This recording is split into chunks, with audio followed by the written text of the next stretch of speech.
Hello મારા વાલા subscriber, તો આજે અમે તમારા માથાના વાળની જે પ્રોબ્લેમો છે બધી જ પ્રોબ્લેમનું સોલ્યુશન લઈને આવે છે. કેમ કે આજે અમે ઘરે જ તેલ બનાવી રહ્યા છે નેચરલી લીમડાના પાન. આ બધી સાધન સામગ્રી અમે લઈ લીધી છે અને હવે અમે ચૂલા ઉપર આ બધાની મદદથી નેચરલ તેલ બનાવીશું. જો તમને આ ચૂલો બનાવવો હોય તો અમારા પેજ પર જઈને જોઈ લેજો. અમે આને પણ બનાવ્યો હતો તો તેનો વિડીયો પણ આમાં છે.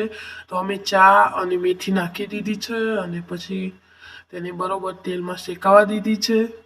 તેલમાં શેકાવા દઈને હવે અમે તેમાં કોકોનટ ઓઇલ નાખ્યું છે. તમારા ઘરે જે પણ ઓઇલ હોય તે તમે નાખી શકો છો. ત્યારબાદ હવે અમે તેમાં લીમડાના પાન નાખીશું. તો પછી અમે તેને બરોબરનું પહેલાં તો મિક્સ કરી દીધું. તો હવે મિક્સ થાય એટલે આપણે લીમડાના પાન નાખીશું. અમે આમાં લીમડાના પાન, તુલસીના પાન, કાળી મેથી, તમને તમારી આજુબાજુ જે પણ વનસ્પતિ હોય તે તમે આમાં નાખી શકો છો. તો ત્યારબાદ અમે થોડું તેલ નાખ્યું છે અને એને બરોબર હવે ઉકાળવાનું છે. તો હવે તેલ ઉકળે એટલે હવે આપણે તેમાં લીમડાના પાન નાખીશું. તો લીમડાના પાનને નાખી હવે તે ધીરે ધીરે આપણે તેને મિક્સ કરી દેવાનું છે. તો હવે આપણે તેને મિક્સ કરી દઈએ.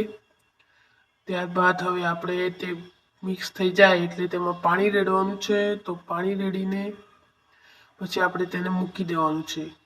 અને આ તેલના ઉપયોગથી જો તમારા માથાના વાળ ખરતા હશે, માથામાં ખાંડો હશે તો તે પણ મટી જશે. લીંબુ જરૂરથી નાખજો જેથી કરીને તમારા માથામાંથી જે ખાંડો હોય તે દૂર થાય.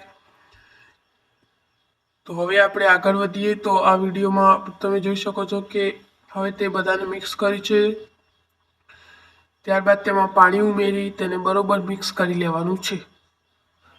તો હવે આપણે તેને મિક્સ કરી દઈએ અને તેને ઢાંકી દઈએ, તેને થોડીક વાર માટે રેસ્ટ આપીએ. તો હવે આપણે તેને રેસ્ટ આપવા માટે મૂકી દીધું છે. ત્યારબાદ થોડી વાર પછી એ થઈ જાય એટલે તેમાં કપૂર નાખી દેવું જેથી તેની સુગંધ સારી આવે. અને તેનો કલર પણ તમે જોઈ શકો છો, લાલ મહેંદીના લીધે તેનો કલર પણ લાલ આવે છે.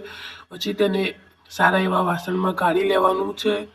અને હવે તમે જોઈ શકો છો તેનો કલર કેવો આવે છે. જો અમારો વિડીયો ગમે તો આ વિડીયોને લાઈક કરો, શેર કરો, કોમેન્ટ કરો અને અમારા 1000 સબસ્ક્રાઈબર જલ્દીથી પૂરા કરાવી દો. અને આવું તેલ તમે પણ ઘરે બનાવો અને તમારા વાળને નેચરલી કાળા રાખો જેથી કરીને તમારે કોઈ પણ મહેંદીના કલરની જરૂર ના પડે. Bye bye friends.